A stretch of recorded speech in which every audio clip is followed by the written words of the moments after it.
Dice así la palabra de Dios en Mateo 11:20. Entonces comenzó a reconvenir a las ciudades en las cuales había hecho muchos de sus milagros, porque no se habían arrepentido, diciendo: ay de ti, Corazín, ay de ti, Betsaida. Porque si en Tiro y en Sidón se hubieran hecho los milagros que han sido hechos en vosotras, tiempo ha que se hubieran arrepentido en silicio y en ceniza. Por tanto, os digo que en el día del juicio será más tolerable el castigo para Tiro y para Sidón que para vosotras. Y tú, Capernaum, que eres levantada hasta el cielo, hasta el Hades serás abatida. Porque si en Sodoma se hubieran hecho los milagros que han sido hechos en ti, habría permanecido hasta el día de hoy. Por tanto os digo que en el día del juicio será más tolerable el castigo para la tierra de Sodoma que para ti.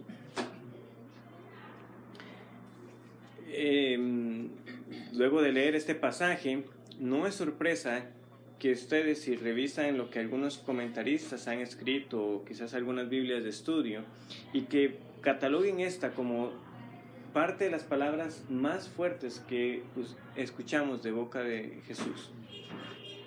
Hay mucho, ¿verdad?, en un sentido que podemos decir en cuanto a la pregunta que algunos podrían enfrascarse: ¿cómo es esto que el Señor está diciendo de algo que hubiera pasado, sí, y sin embargo no lo hizo? ¿Verdad? Si esto hubiera sucedido en tal lugar, hace tiempo que se hubieran arrepentido, pero eso no fue lo que ocurrió. El Señor habla entonces de un conocimiento que hay en Dios que llega al punto de saber que hubiera ocurrido en algo, pero que no fue al final lo que Él decretó. Y a la vez, cuando se ven todas estas ciudades, es pensar, y bueno, ¿qué realmente aprovechó a todas estas personas el que Jesús hubiera estado en medio de ellas? Es también una pregunta que debe ser considerada, porque ciertamente no es que las demás, que el Señor dice que será más tolerable, no está diciendo que es que esas ciudades queden exentas, igualmente serán juzgadas, pero parece que el Señor está estableciendo un grado de juicio.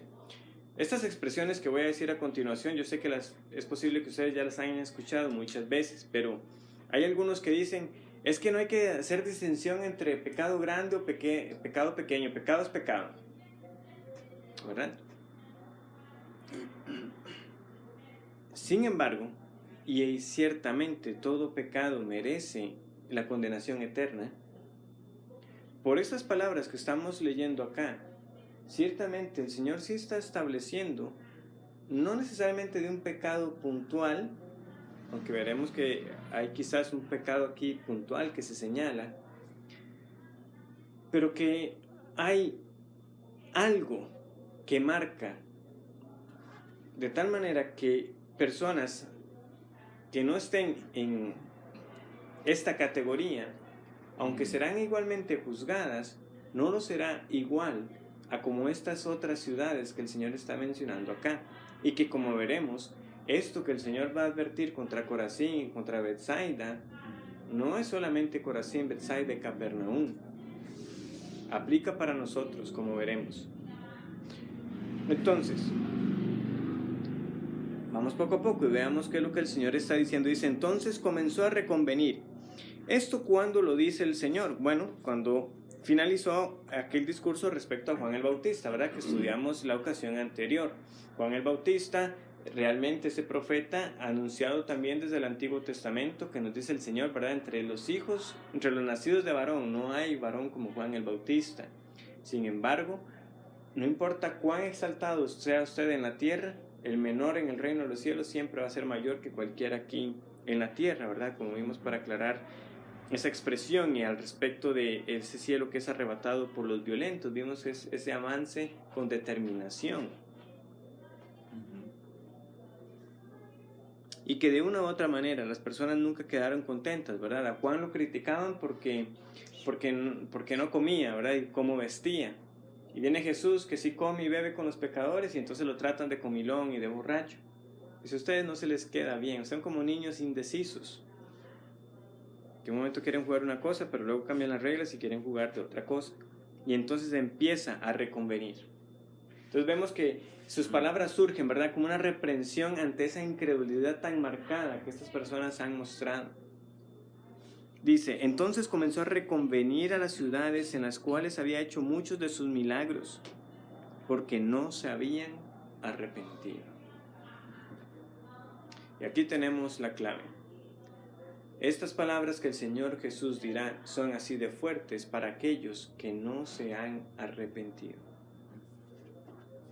Entonces debemos nosotros asegurarnos de conocer bien qué es el arrepentimiento, según la palabra lo enseña. A la vez está diciendo el Señor Jesús que esos milagros, que esas señales que Él hizo, daban testimonio suficiente para que uno lo tuviera que reconocer como lo que Él era, el Hijo de Dios. Y dice, hice muchos de sus milagros. Es una realidad que enfatizo con cierta constancia, porque así a veces los pasajes en los evangelios nos llevan a esa conclusión. Pero las personas cuando están cuestionándose o están reclamando, es que yo necesito una señal de parte de Dios. Señor, si tú eres real, o Dios, si ocurre tal cosa, yo sabré que tú estás conmigo. Están buscando constantemente algo que les dé como una pista acerca de Dios, como si Dios estuviera en obligación de tener que atender nuestras peticiones caprichosas, o que tuviera que atender a nuestras demandas de cómo debemos nosotros establecer. Nosotros te vamos a establecer, Dios, cómo debes revelarte o cómo debes actuar. Es obviamente una pretensión orgullosa. Pero Jesús, cuando dice estas palabras, demuestra que es que para el que no se arrepiente, no importa cuál milagro vaya a presenciar, no se va a arrepentir, no va a creer. La dureza de nuestros corazones es tal que podemos tener enfrente al Señor Jesús, hablando, enseñando y haciendo milagros, que no vamos a creer. ¿Por qué lo puedo decir así? Porque es lo que el Señor Jesús está reprendiendo acá. Porque es lo que los evangelios luego nos enseñan cuando multitudes estuvieron gritando, crucifícale. Pero ¿cómo puede ser que las personas crucificaran a Jesús como un ladrón, como un asesino, ¿verdad? Como un criminal de lo peor, para que tuviera que morir una muerte de cruz, luego de que anduvo en medio de ellos sanando enfermos, sanando paralíticos, expulsando demonios, dando vista a los ciegos, oído a los sordos, vida a los que habían muerto incluso? Es que esa es la incredulidad del corazón. Podemos ser testigos de muchas cosas, pero cuando no se ha obrado el verdadero arrepentimiento, no habrá realmente esa convicción de pecado. Estos ay que el Señor entonces empieza a pronunciar acá, tenemos que verlos como palabras de juicio, como palabras de maldición. Ay de usted, Corazín, ay de usted, Betsaida, porque si en Tiro y en Sidón se hubieran hecho los milagros que han sido hechos en vosotras, tiempo ha que se hubieran arrepentido en cilicio y en ceniza. ¿Qué podemos saber nosotros de Tiro y Sidón? Bueno, fueron ciudades con una importancia, que también recibieron palabras de juicio en el Antiguo Testamento en diversas ocasiones. Por ejemplo, podemos ir al libro del profeta Amós. Oseas, Joel, Amós.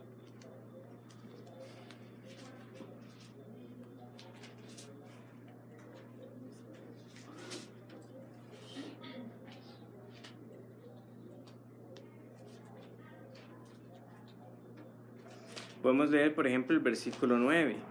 Aquí tenemos palabras de juicio contra Tiro. Así ha dicho Jehová: por 3 pecados de Tiro y por el 4º no revocaré su castigo, porque entregaron a todo un pueblo cautivo a Edom y no se acordaron del pacto de hermanos. Prenderé fuego en el muro de Tiro y consumirá sus palacios. Que ustedes ven las referencias en el versículo 9 y 10, verán que también pueden encontrar profecías contra Tiro en Isaías 23, en Ezequiel 26, en Abdías, en Malaquías. Entonces vamos brevemente solo a uno de ellos, así por encima. Vamos a Isaías 23. Verán que hay varios ¿verdad? Versículos dedicados. Vamos a leer los primeros 4. Profecía sobre Tiro. Isaías 23:1. Profecía sobre Tiro. Aullad, naves de Tarsis, porque destruida es Tiro, hasta no quedar casa, ni a dónde entrar. Desde la tierra de Quitim les es revelado. Callad, moradores de la costa, mercaderes de Sidón, que pasando el mar te abastecían. Su provisión procedía de las sementeras que crecen en las muchas aguas del Nilo, de la mies del río. Fue también emporio de las naciones. Avergüénzate, Sidón, porque el mar, la fortaleza del mar, habló diciendo: nunca estuve de parto, ni di a luz, ni crié jóvenes, ni levanté vírgenes. Entonces, ¿verdad? Como vemos, eran ciudades que poderosas. Y sin embargo el Señor está hablando contra ellas, contra Tiro, contra Sidón.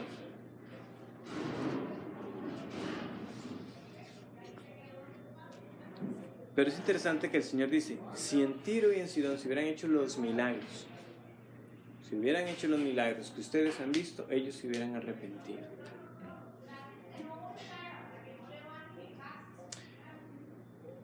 Cuando nosotros hablamos de que Dios es omnisciente, que conoce todas las cosas, debemos tener en cuenta que el conocimiento de Dios es perfecto. No solamente Dios conoce todo lo que ocurrirá, sino que Dios conoce todo lo que hubiera ocurrido si. Nosotros no tenemos ese conocimiento. Nosotros no podemos hacer eso. Esa es la manera en que yo pienso un poco como para tener esa analogía. Es para aquellos que si alguna vez han jugado de los videojuegos, sobre todo los que dicen aquellos más clásicos, ¿verdad? Ustedes usualmente le dan un cierto número de vidas, ¿verdad? 5 corazoncitos o 3 vidas en el caso de Mario, ¿verdad?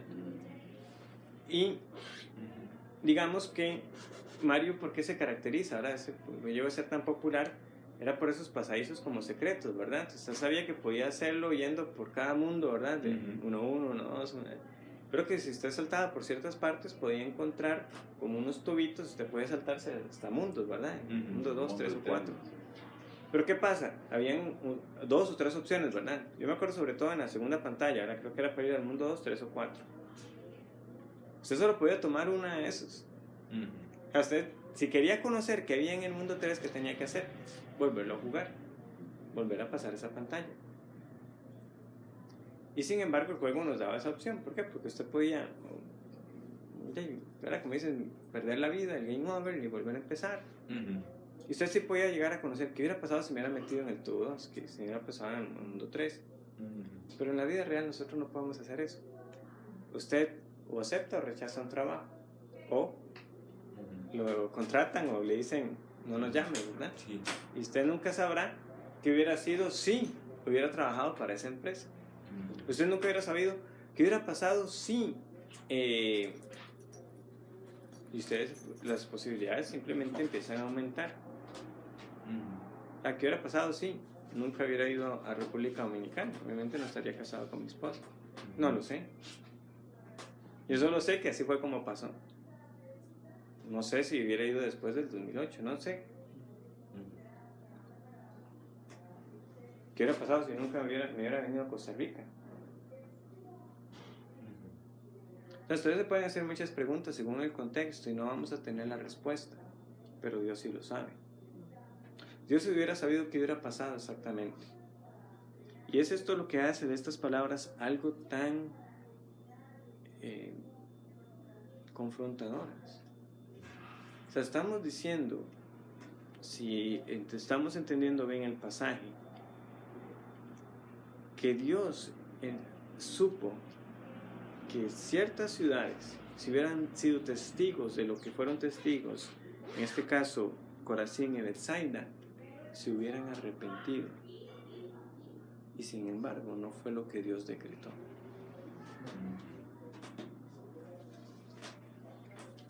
Uno de los argumentos en contra, o no tanto en contra, sino como que las personas usan para justificar su incredulidad en el Dios de la Biblia, es que ¿cómo es posible que los que nunca han escuchado de Jesús sean condenados? Para el que entiende las escrituras apropiadamente, ¿verdad? Hay algunos que dirán que no, que los que nunca han escuchado no van a ser condenados, pero eso no tiene respaldo bíblico. ¿Quieres saber? Aquí hay un respaldo. El Señor no está diciendo que Tiro y Sidón son igualmente condenadas. No tuvieron el testimonio que tuvieron estas ciudades, pero eso no las exime de ser condenadas. Entonces, ¿por qué es el hombre condenado? Es que el hombre no es condenado por no creer en Cristo. El hombre es condenado por su propio pecado que comete contra Dios. Todas las manifestaciones religiosas indígenas antes de que llegaran los españoles y demás, algo tenemos que tener nosotros presentes. Presente. Esto no se trata de los inocentes indígenas que vivieron antes de que llegaran los españoles. A veces muchos movimientos de estos quieren presentar como que si todas estas manifestaciones de antes, de las tribus primitivas y demás, como que buenos pueblos y que no, habían sacrificios a dioses falsos, había sacrificios humanos, había toda una serie de manifestaciones que claramente demuestra que eran igualmente paganos, idólatras, y que serán condenados en el día final por no haber reconocido a Dios como el único Dios vivo y verdadero. Profesando conocer a Dios, se hicieron necios y cambiaron la imagen, la gloria de Dios, ¿verdad? ¿Por qué? Por semejanza de cuadrúpedos, de bestias, nos dice Romanos capítulo 1. No, cada uno será condenado por su propio pecado, y Tiro y Sidón fueron condenadas y llegó palabra de juicio de parte de Dios. ¿Por qué? Porque pecaron contra Dios.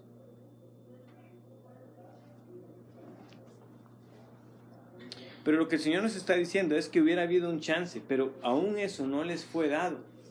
¿Estaba Dios obligado a hacerlo? Tampoco. Porque ninguno de nosotros en ese sentido merece misericordia o gracia de parte de Dios, porque si no, no sería misericordia, no sería gracia. Hablar de merecer gracia, más bien lo que estaríamos diciendo es que hemos hecho a Dios deudor de algo. Dios le debía algo a Tiro y Sidón, pero Dios no le debía a Tiro y Sidón. Dios a nadie le debe. En cambio, nosotros le debemos todo a Él.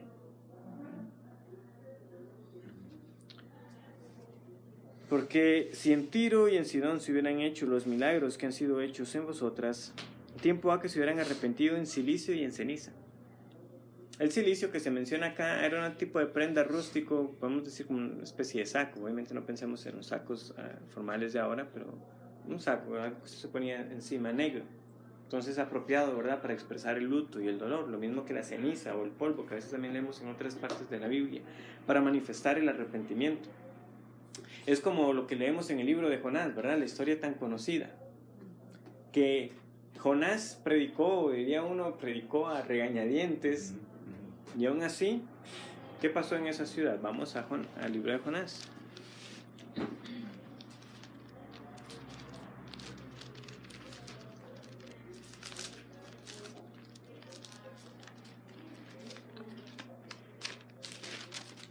Después de...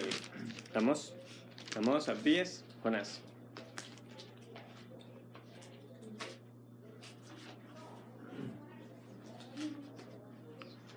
Dice así Jonás 3:4. Jonás 3:4 dice: y comenzó Jonás a entrar por la ciudad, camino de un día, y predicaba diciendo: de aquí a 40 días Nínive será destruida. Ese es el mensaje como se nos presenta, muy resumido. ¿Y qué pasó? Y llegó la noticia hasta el rey de Nínive, y se levantó de su silla, se despojó de su vestido, y se cubrió de cilicio, y se sentó sobre su ceniza.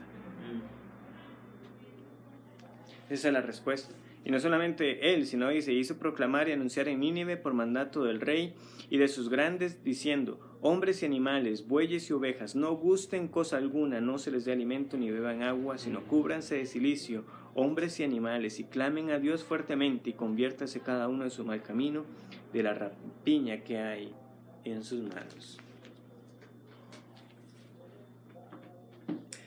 Jonás pensó que podía rehuir a ese mandamiento de Dios. Nosotros pudiéramos hacer la pregunta: ¿y qué hubiera pasado si Jonás nunca hubiera ido a Nínive? Pero Dios tenía establecido que Jonás fuera a Nínive. Supo de la rebelión de su siervo, lo humilló, le tragó el pez, todo lo que sabemos de la historia. Pero el punto es, ven lo que sucede. Llega la predicación a una ciudad que no conocía a Dios, se anuncia el juicio y se arrepiente. Dios está diciendo que incluso algo así hubiera ocurrido en esas otras ciudades.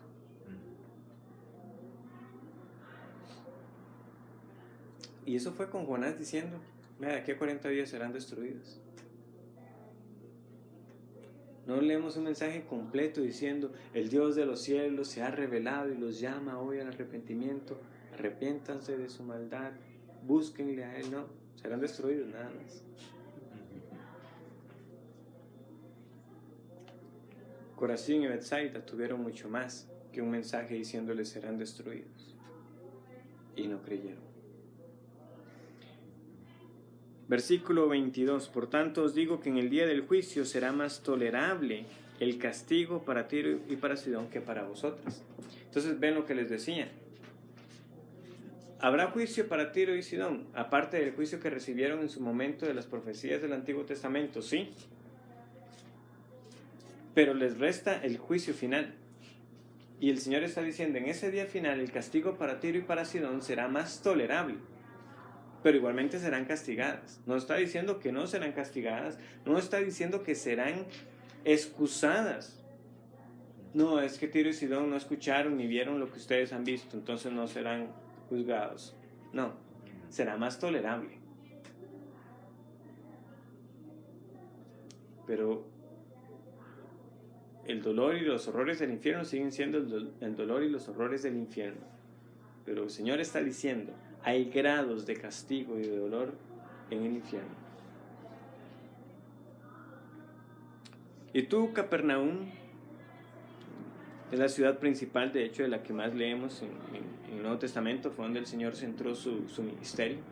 Corazín y Betsaida, sabemos de ellos precisamente por este pasaje, o sea, que eran ciudades cercanas.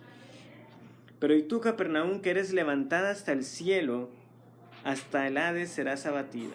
Porque si en Sodoma se hubieran hecho los milagros que han sido hechos en ti, habría permanecido hasta el día de hoy.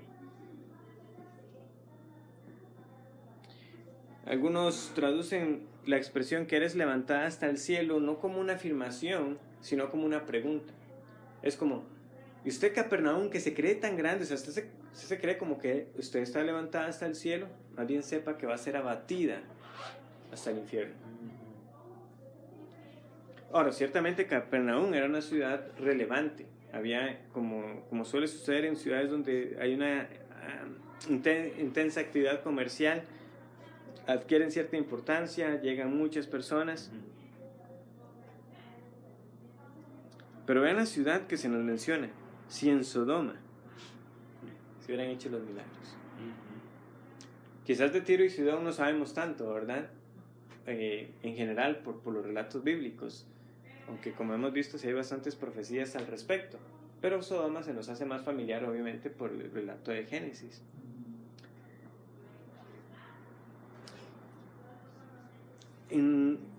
¿Cuál sería nuestra respuesta natural con respecto a Sodoma? ¿Que ellos merecían el castigo de Dios?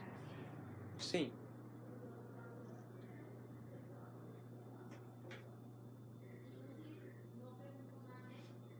¿Con qué solemos asociar a Sodoma? ¿Con cuáles pecados?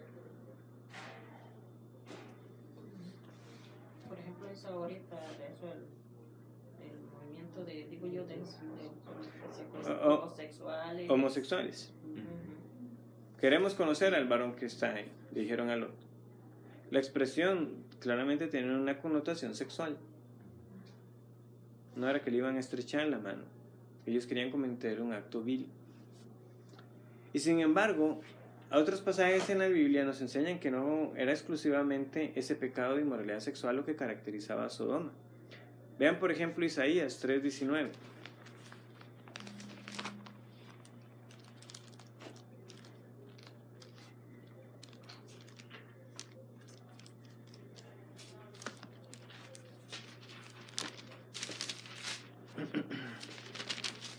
Isaías 3:19.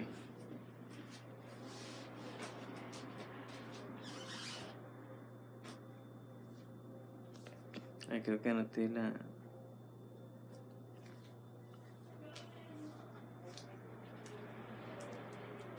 Perdón, versículo 9 es más bien. La apariencia de sus rostros testifica contra ellos, porque como Sodoma publican su pecado, no lo disimulan. Ay del alma de ellos, porque amontonaron mal para sí. Obviamente el Señor está profetizando contra Judá, pero deja ver de que vean cómo está equiparando a Judá con Sodoma. Caracterizaban a Sodoma, publicaban su pecado, se sentían orgullosos, declaraban a los cuatro vientos su pecado. Pero vemos que no solamente se está limitando a ese aspecto de la inmoralidad sexual, pero ciertamente está incluido en ello. Vean también Jeremías 23:14, el siguiente profeta mayor. Jeremías 23:14. Leemos los siguientes. Y en los profetas de Jerusalén he visto torpezas, cometían adulterios y andaban en mentiras y fortalecían las manos de los malos, para que ninguno se convirtiese de su maldad. Me fueron todos ellos como Sodoma y sus moradores como Gomorra. Entonces, otra vez, no nos está hablando de pecado que ocurre en Judá, pero dice eso que ocurre es como Sodoma y Gomorra. Adulterio, mentira, fortaleciendo a los malos. Y finalmente, Ezequiel 16:49.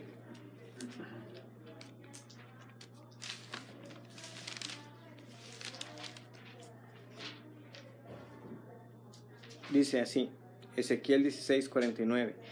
He aquí que esta fue la maldad de Sodoma tu hermana, soberbia, saciedad de pan y abundancia de ociosidad tuvieron ella y sus hijas, y no fortaleció la mano del afligido y del menesteroso. Ezequiel 16:49. He aquí que esta fue la maldad de Sodoma tu hermana, soberbia, saciedad de pan y abundancia de ociosidad tuvieron ella y sus hijas, y no fortaleció la mano del afligido y del menesteroso. Más bien, ¿de quién fortaleció la mano? Como vimos en el otro pasaje que equiparaba, del mal.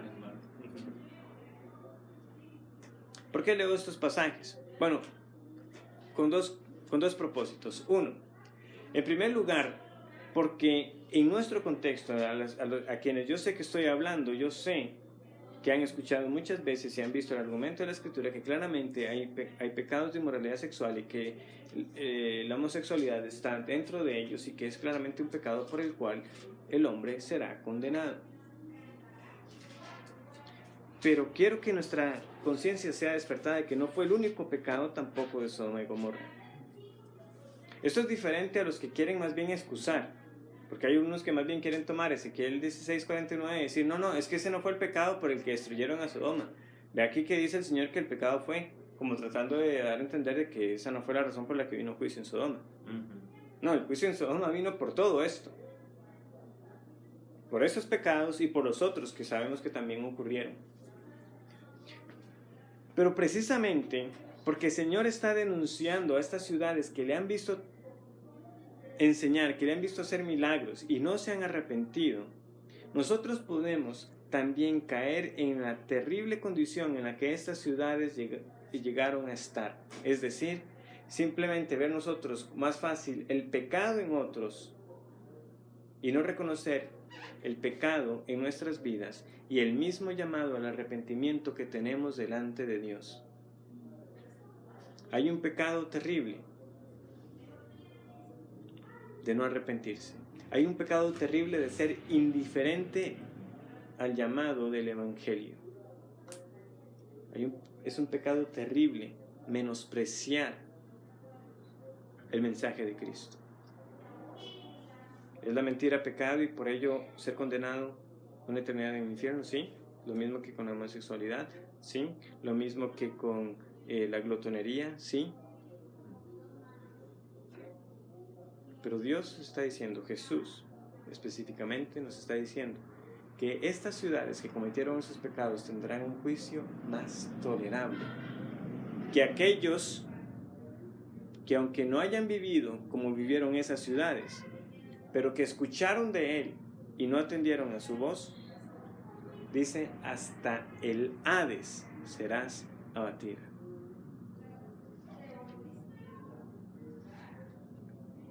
Es una forma de decir el Señor, hay un lugar reservado en particular para aquellos que sí escucharon de mí, que sí supieron de mis señales y milagros y no se arrepintieron.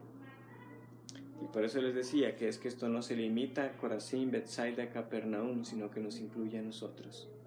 ¿Por qué? Porque tenemos en este libro registradas las palabras y los milagros de Cristo y el mismo mensaje que le dio a estas ciudades, que también nos llama a arrepentirnos. Y si no lo hacemos, pues sepamos bien que en el día del juicio seremos abatidos hasta el Hades.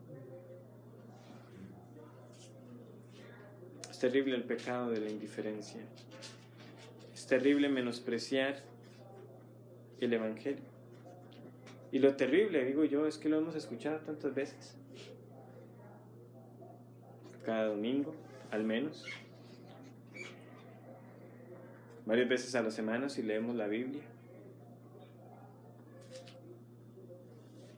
Y si nosotros pasamos por esas páginas y no estamos reconociendo que nos enseña el Señor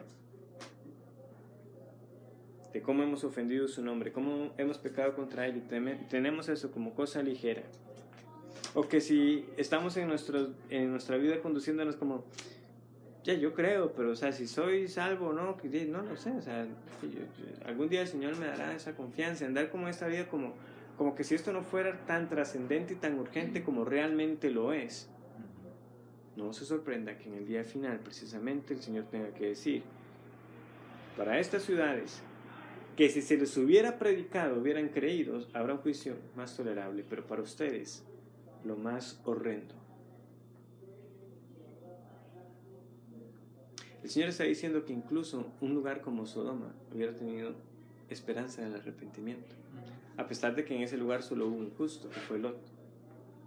Porque recordamos que Abraham dijo, Señor, si hubieran tantos, y al final no los hubo. Solo había uno, era Lot.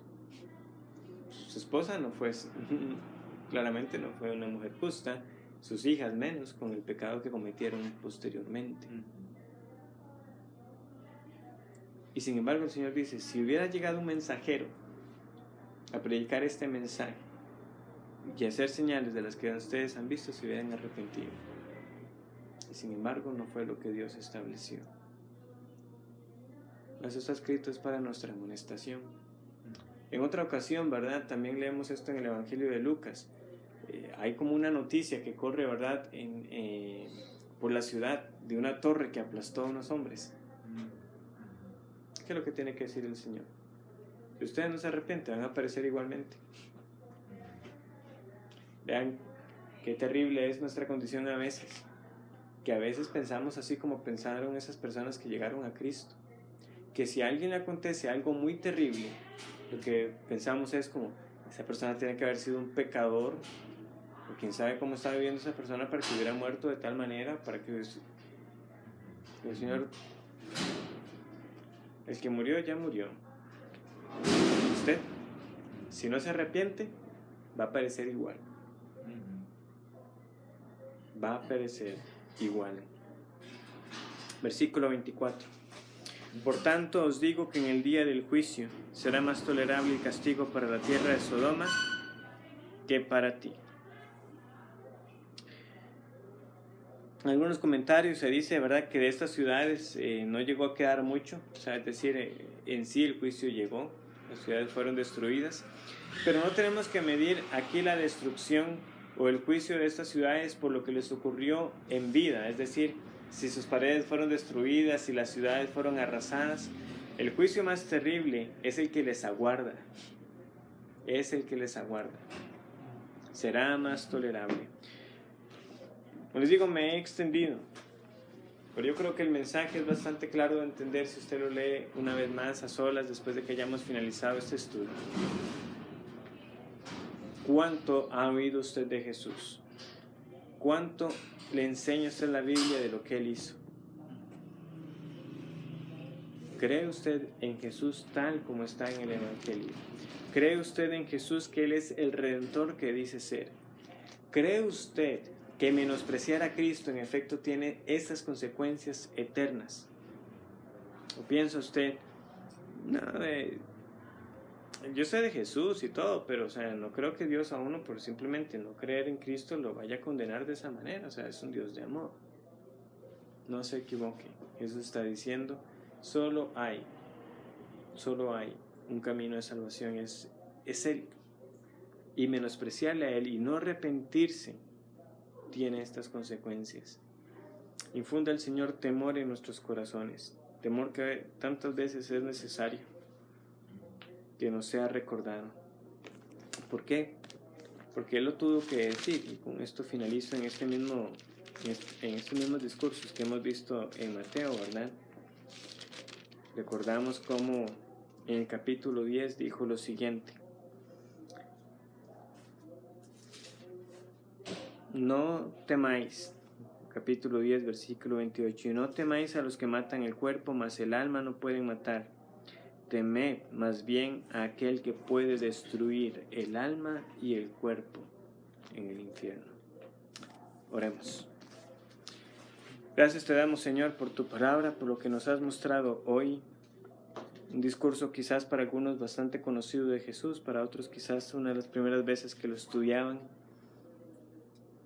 Pero yo ruego que independientemente de si ya lo conocíamos y si lo hemos estudiado antes, que no quede esto en algo que hoy escuchamos en nuestras mentes, sin ninguna aplicación para nuestra vida.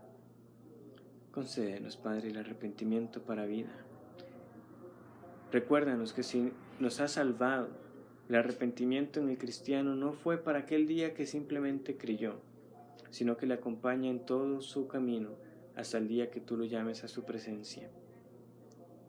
Que refleje en nuestras vidas un constante dolor por el pecado cometido, un constante dolor por saber que menospreciamos tantas veces la instrucción tan clara que Jesús nos ha dejado en su palabra. Te damos gracias de que si tú nos has abierto los ojos, que esto haga apreciar aún más la gracia y la misericordia que has tenido con nosotros, porque pudimos haber sido dejados como Tiro y Sidón, pudimos incluso haber vivido en los días de Tiro y Sidón y no haber escuchado el mensaje, pero te plació, Señor, desde antes de la fundación del mundo, que llegara este momento hoy, aquí, escuchando nosotros tu palabra, leyéndola, para recordarnos que has sido compasivo, pero que habrá un día de juicio y que el momento para atender a este mensaje es hoy. En Cristo Jesús yo te lo pido. Amén. Amén.